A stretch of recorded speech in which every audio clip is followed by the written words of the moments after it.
The Trevoh Chalobah saga is nearly over, with Como supposedly looking to win the race and the deal really, really close. The Pep Chavarria discussions, negotiations, whatever you want to call them, have gone absolutely wild, with Rayo Vallecano arbitrarily deciding to almost double what they considered to be the release clause. After his stunning goal against England last night in the World Cup, Enzo Fernandez has been linked to Atletico Madrid, so maybe he gets his Madrid move after all. Chelsea are also supposedly looking to beat Man United in the race to French midfielder Manu Kone, and Mudryk posts a cryptic Instagram of him playing football. Does it mean anything? Welcome, Blue Believers, to another episode of the Stamford Sync, where we are syncing up with everything Chelsea FC. And today started slowly, and then in like the last hour, everything's just started to go nuts. So let's have a little look at what's going on in the world of Chelsea today. Chelsea Dodgers posted this pertaining to Trevoh Chalobah. Trevoh Chalobah to Como is close. The fee is around 29.5 mil, including bonuses. Details are to be defined, and a further meeting is scheduled to complete the operation. So it's looking more and more likely that Trevoh Chalobah is going to be out of the door soon. Maybe this is sped up with England's unfortunate launching out of the World Cup at the hand of Argentina last night. But either way, it's been lots of clubs have been interested in Trevoh Chalobah. Recently, we've been talking about Inter Milan, Como, obviously, and Crystal Palace. As early as yesterday, we were talking about Crystal Palace inquiring. So what this would say to me is that Trevoh Chalobah favoured the move abroad and probably to a Champions League team, let's be honest. And it looks like, despite also having a conversation with Inter recently where Como were like, oh, if he just wants to go to you, we'll drop out of the race. It looks like Como have stumped up what we consider to be enough money, albeit it's not the 35 mil, and Trevoh Chalobah is close to the move. And that is further confirmed by this post that went out 5 minutes before I started recording. Pice posted this via Di Marzio. Como have reached an agreement with Chelsea over Chalobah. Final details remain. The money is going to be the 29.5 mil, I assume, so we didn't get close to the 35, but at the same time, it's 30 mil pure book profit. Like, it's kind of in and around what I expected for Trevoh Chalobah, to be honest. It's one of those, man. I think it's just the best thing to get him moved on, and you know, hopefully that means we're getting closer to signing his replacement, who I'm hoping is going to be Maxence Lacroix, who has also been launched out of the World Cup, but may play, you know, there's a chance that they may play each other in the bronze match. That'd be funny, wouldn't it? So yeah, either way, after all of the conversations, the nearly 2 years of Trevoh Chalobah trying to fight his way into the first team, but Blueco trying their hardest to sell him, he has at the very least improved his profile enough to entertain bids from Champions League clubs and Crystal Palace, and it looks like Como are going to win the race. And guys, if you made it this far into today's episode of the Stamford Sync, please do me the distinct honour of liking and sharing the video, subscribe to the channel, or just roast me in the comments, whatever gets you through your day. Right, so next up, we're going to talk about the Pep Chavarria saga. Oh, mate, what is even going on with this at the moment? It's wild, so let's have a look. So Pice posted both of these tweets via Nizar Kinsella. Just in, Chelsea have been told Rayo Vallecano will not sell fullback Pep Chavarria unless his release clause, now worth £42.4 million, is met. The Blues initially felt they had encouragement to pursue a deal, but saw an opening 15 mil bid rejected. They have then since indicated they are prepared to increase their offer to 21.2 mil, although that remains some way short of Rayo's valuation. So this is what's even going on, man? What is even going on? The Michael is being taken. The veritable Michael is being taken by Rayo Vallecano at this point, because if we were encouraged to get into the negotiation for 12 to 15 mil and then they pushed it to 20, that's one thing. But to now say, actually, we want 42. If you don't want to sell the player, don't sell the player. Do you know what I mean? It's like, this is not going to work. There is no way we're paying £40 million for a 28-year-old left-back. The second tweet gives some much-needed context as well. Also via Nizar Kinsella, Rayo have believed their asking price is justified despite the 28-year-old having spent much of his career in Spain's second tier. Club sources argue Chavarria's underlying statistic means he plays at a similar level to Marc Cucurella, who Chelsea sold to Real Madrid for $51.8 million last month, and believe Chelsea head coach Xabi Alonso is driving the interest after their defender's impressive display against his then Real Madrid side last November. Mate, what kind of accounting is this? This is absolutely wild. Marc Cucurella has been playing in the Premier League since the early 20s. Do you know what I mean? When he was with Brighton at the end of the day, since his early 20s. He's a La Masia graduate who found his way to Brighton, was phenomenal there, made the move to Chelsea, has been so important. He's won trophies with us. look, if Chavarria was worth the same as Marc Cucurella, then surely Real Madrid would have gone in for Chavarria because he's cheaper than Marc Cucurella and only a year older. This is mental gymnastics going on from the Rayo Vallecano accounting team there, man. That's absolutely wild. Look, 40 million pounds for this guy is nuts. A load of you guys in my comments were balking at 20 million pounds, and I kind of got that because it's like, 28. He's not winning trophies. He's a good performer and stuff, but this is mental. This is absolutely mental. Like, my thing is, yeah, like I said before, man, if you don't want to sell him, don't sell him. Do what Sunderland did and say, no, we're not selling him at any price. It's difficult because Xabi wants the player, that's true, but that is not enough to pay double what we were talking about paying yesterday. And with almost 3 times, nearly 3.5 times our initial bid of 12 to 15 million pounds, right? This is stupid. Look, I like the look of Pep Chavarria for the profile of player, right? But I've said it a few times as well. I don't think he necessarily just comes in and is guaranteed that starting left back spot.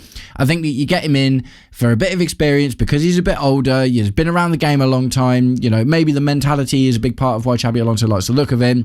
But Xabi Alonso is not going to push for this guy because he played well against them once whilst he was at Real Madrid. Mental, absolutely mental.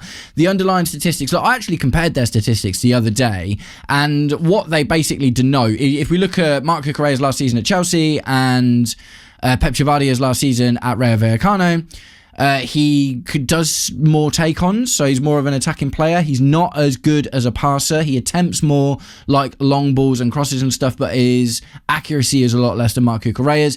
He does come in front in some of the defending statistics. That is absolutely true. Even after comparing all of their statistics, no part of me was like, this guy's obviously better than Marc Cucurella, because he's not. Do you know what I mean? We all know that. Marc Cucurella was a phenomenal left back. Arguably over the last 2 or 3 seasons has been up there in the top 2, 3, 4, whatever you want to call it, but the upper echelons of left backs in world football. He won the Euros with Spain. He's in the World Cup final. He won the Club World Cup and the Europa Conference League with Chelsea. He's got, what a ridiculous argument, absolutely ridiculous argument. So guys, I just want to know what you think about this one in the comments. For me, if this is true, we've got to be out. We've got to be out. I'd rather go back in for the likes of Maxi Araujo, who I was disappointed that we kind of came off of anyway. There's Carreras to look at, there's Lewis Hall who's still available on the market. If we're going to pay buck for a left back, it ain't going to be Pep Chavarria, who didn't even make the World Cup squad, and they're trying to say that he's worth somewhere near the same as what Marc Cucurella is. This is the funniest story I've seen so far this summer, man.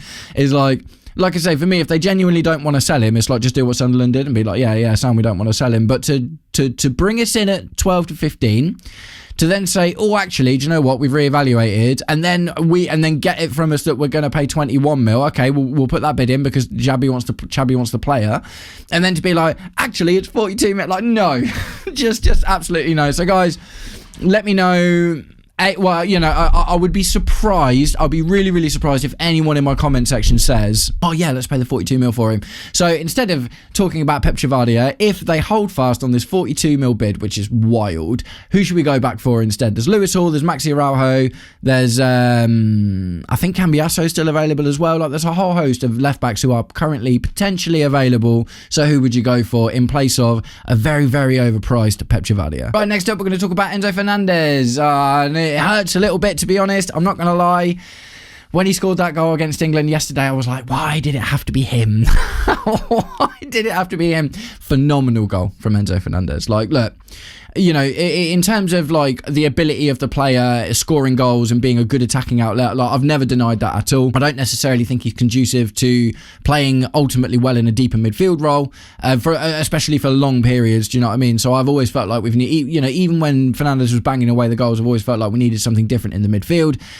But you can't take away that quality. Maybe, look, he's in a World Cup final at the end of the day, and that is going to potentially raise his value. That I'm not so sure about. At the very least, it makes him definitely worth the value that we're talking about at the moment. Real Madrid, if he wins the World Cup, Real Madrid might be like, oh, actually, do you know what? Maybe he is worth 120 mil. I don't necessarily see his value going up, even if he wins the World Cup. I just see, because our valuation is 120 mil, but other clubs, their valuation is below that. Otherwise, they'd be in for him, right? Because that's just how it works, the gap in valuation. So we could say that, yeah, we want 150 million for him now, and then someone comes in and pays the 120 mil because he reaches the valuation from winning the World Cup and scoring important goals in it and stuff as well.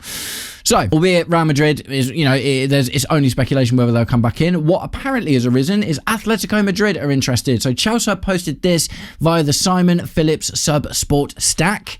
Atletico Madrid are considering a move for Enzo Fernandez with initial interest described as tentative. Chelsea's midfielder remains keen to leave this summer, while other clubs are also monitoring his situation. Any formal approach from Atletico could test Enzo's willingness to move, despite Real Madrid reportedly being his preferred destination. So I'm not surprised that it's tentative, right? I'm not going to lie to you. I think any approach from any team for Enzo Fernandez is going to be tentative for a couple of reasons. He is now displayed at his last two clubs that he is just willing to push through that move. And at the end of the day, if he reaches Real Madrid, that's the top, isn't it, at the end of the day? So there's not much further to go from there. But he pushed his way out of Benfica to get to Chelsea, and he's been working really, really hard to push his way out of Chelsea to get to somewhere else, but Real Madrid is his obviously preferred destination. But at the same time, that is one of the things that will make you tentative. It's just doing things like talking with other clubs in international breaks, and do you know what I mean? Obviously the attitude thing and kind of how he's conducted himself in the last year or so, despite all of the support he got from Chelsea after doing things like the song on the bus with what is it with Argentina, man? They love it, don't they? I'm not going to get into the politics of it, but even after winning last night against England, they were like, oh, look, here's some more political stuff to talk about. It's like, mate, just play football. Do you know what I mean? Just play football. So Atletico Madrid is an interesting one because after the Real Madrid statement came out saying, no, we're not interested in him, we're not looking at him, he's not a player that we're talking about at the moment. We had a chat, I mentioned it in my video, a couple of you guys in my comments came in, and Atletico Madrid does just seem to make sense, doesn't it? Diego Simeone, the Argentine beast of a manager. Enzo Fernandez could play the Koke role on left mid of a 4-4-2 or something like that, which, albeit it's not his favourite position, that's kind of the thing that Simeone used to do with the Enzo type of players. But he's got the doggedness, the aggressiveness. On the pitch, he gives everything for the team. Never disputed that at all. The issues are, for me, stylistically and positionally, I don't think he actually fits in our team very well. Despite scoring all of those goals, he wasn't conducive to good team play. His thing was I'm arriving in the box and I'm scoring goals, which is great, and we absolutely love that. Of course we do. But Atletico Madrid, I really, really just think he could do really well. So yeah, just an interesting one, really. Part of me hopes now that Argentina win the World Cup. Initially I was rooting for Spain, but from a selfish Chelsea perspective, now I'm kind of if Argentina win the World Cup, then Enzo Fernandez all of a sudden becomes a hot property again, because the last time that he got bought by someone was because he won the World Cup. Do you know what I mean? He won the World Cup. I think he moved to Benfica that summer, or had just moved to Benfica, and then we bought him 6 months down the line. I don't even think he spent a full season at Benfica before we paid 100 mil for him. And largely it's because we wanted him because he was a World Cup winner. And he was playing well for Benfica as well, don't get me wrong. But if he wins the World Cup again, maybe that is the trigger that gets him out of the club. I know a lot of you, you mentioned it a few times in the comments that, we absolutely have to keep him. And yeah, cool. If he stays, he stays. And I'm not against it if he stays. I just want to build the team around other players rather than Enzo Fernandez, to be completely honest. And I'm just sick of him having to come out and apologise and reintegrate and all the drama that he causes. It's just not really, I'm just bored of it, man. I'm just bored of it. So guys, let me know what you think. Is Enzo Fernandez going to win the World Cup?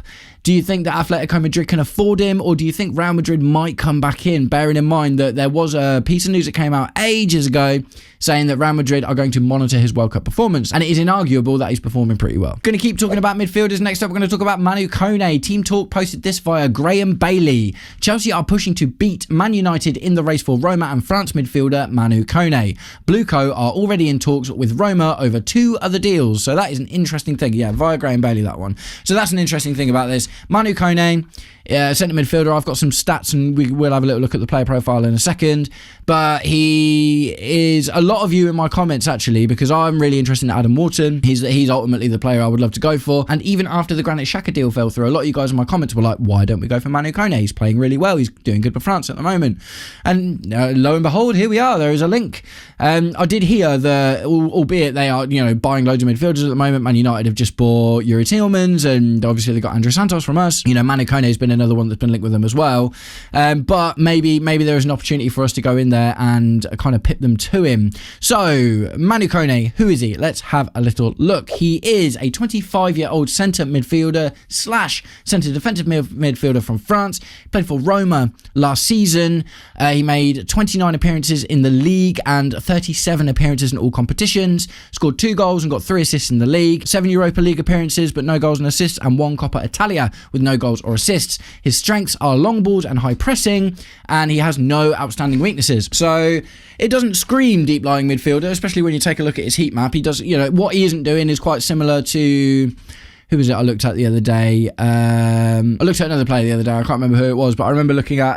it was Eduardo Camavinga. His heat map is actually quite similar to Eduardo Camavinga's in terms of he is a midfielder. He's not really spending much time defending in the box. He's not really spending much time getting into the box, albeit a little bit. Really heavily favours the left-hand side. I assume that's just because it's the position that he's been played in. Drifts over to the right half space a little bit, but the majority of his work is being done in the attacking half, but just before he gets to the box, and quite a lot of it in the defensive one as well. But like I say, he's definitely a midfielder. He's not bombing on, trying to score goals. Obviously, his numbers are quite low as well. These are the kind of numbers that Granit Xhaka was getting when he was playing this role. And these are the kind of numbers that Adam Wharton gets. It's not all this role that we're looking for from this player isn't all about like getting goals and assists. It's key passes, linking play together, being smart. And he looks like he's pretty good at this. Obviously, albeit getting knocked out, he did play well for France. He played a big part for Roma last season. And the interesting thing about the Roma angle is obviously at the moment we're in a double negotiation. I say technically we, but it's like more Blueco. We're in a double negotiation with Roma at the moment with Alejandro Garnacho, who they want to get on loan, and Diego Moreira, who they want to buy from Strasbourg as well. Now, we've got a recall clause, I'm pretty sure, a buyback clause, for Diego Moreira. So we could buy him back. We sold him for like 2 mil or something, 2-3 mil to Strasbourg. We could buy him back, sell him for 30 mil and then make a huge amount of profit. And then there is the Garnacho thing to figure out. So perhaps it could be some sort of situation where it's like, okay, yeah, cool, let's go forward with the Diego Moreira deal, but knock some money off of the price of Manu Kone and we'll let you have Garnacho on loan. Maybe there's some sort of, deal to be done in there in particular. And look, 25 years old, so it's a relatively experienced player at the end of the day. And he's playing for France, which is, regardless of France getting knocked out, like he's playing for one of the best international teams in the world, which is really, really impressive. So I like the look of Manu Kone. Like from what I've looked into him, I started having a look when a few of you guys started mentioning him in the comments, and I was like, oh yeah, cool, he looks like a tidy player. And now we're being linked with him. Yeah, I'd be for it, especially if it helps facilitate getting Garnacho out and, gives us some sort of favourable either price for Manu Kone or allows us to put in that obligation if we pay their asking price for Manu Kone, which I think was about 50 million euros.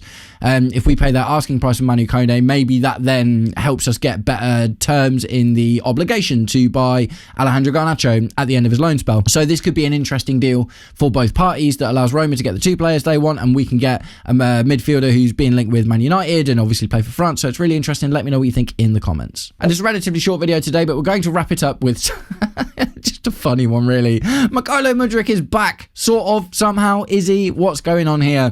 CFC Daily posted this of Mudryk on Instagram with a thinky emoji face.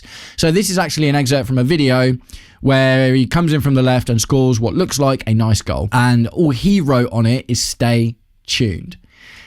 So Mykhailo Mudryk, kicking a football, says maybe he's going to come back to football. Like, it's all been pretty quiet, hasn't it? Because he got banned, was it for 8 years? He got like a massive ban for the doping thing. We know that he was going to appeal it. That's months ago now, so I assume, that the appeal must be coming to an end. But if he becomes available again, like, he looks in pretty good shape in that, he's obviously not just been, chilling and eating pizza or whatever. He's, been keeping himself in shape and stuff. There was a wild story just after it came out about him potentially switching careers to run for Ukraine in the Olympics. A lot of sprinting and stuff, because he is really quick. Got to give him that. But if Mykhailo Mudryk were to become available for footballing activities again, would you take him? Like, me personally, no. Because I'm just like, it was bad before the doping. Then he got real hench real quickly. You notice he doesn't look quite as hench as he did towards the end of his Chelsea career thus far.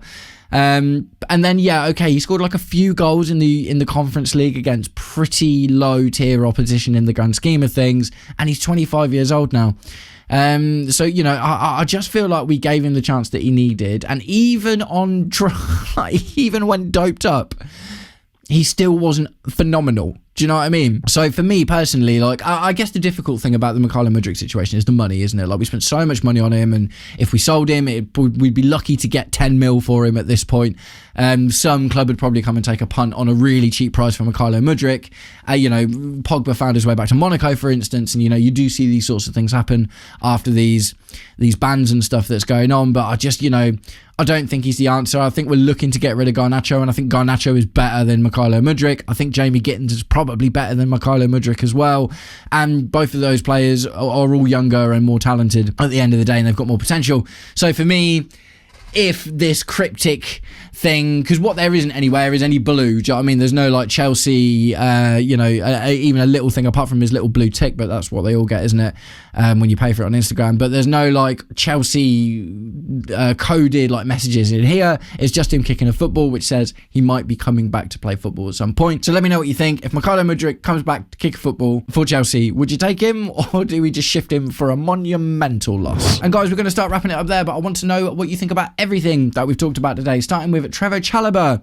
Looks like Como are going to win the race. I'm not going to lie to you, I'm pretty sure as soon as I finish editing this video something will probably come out and Chalobah will be a Como player, but it does look like they're getting into the final stages. It looks like we're going to get 30 mil, and hopefully that means that we can move on and pursue the other centre-back targets, the likes of Maxence Lacroix, Jacobo Ramon, whoever else it is going to be that comes into the squad next season. The Pep Chavarria deal, mate. It's the wildest story. Like, I don't know what, like, the fact that it's like, oh, they're experts or whatever. The people that deal with the stuff internally at Rayo Vallecano have decided arbitrarily that Pep Chavarria is as good, if not in and around the same sort of level as Marc Cucurella, despite spending the majority of his career in the second tier in Spain, not getting called up for the World Cup, not really winning much in the way of trophies and stuff. But then now they want 40 million for him, so tell me what you think about that. Manu Kone, interesting proposition. A lot of you guys have mentioned him to me already from the little bit of research that I've done before based on what I've shown today. He looks like a reasonably capable midfielder. Obviously playing for France is absolutely massive, like it's huge. So yeah, interesting one for me. Like, I like the look of him. If it's 50 million euros, like based on the current market as well, your 100 mil Elliot Anderson crowd and Adam Wharton, and 120 mil for Enzo Fernandez and all this, that and the other. We can get a tidy looking player like Manu Kone for 50 million. That's starting to look like a bit of a steal. And Mykhailo Mudryk, he's back, is he? Maybe. He loves a cryptic social media post, Mykhailo Mudryk, doesn't he? I'm pretty sure this isn't the first one of these that he's done. So yeah, would you take him back? I wouldn't, but just let me know if you take him back. Nice one, guys. Thank you all very much for sticking around with me until the end of the video if you did, and I'll catch up with you very, very soon. Take it easy.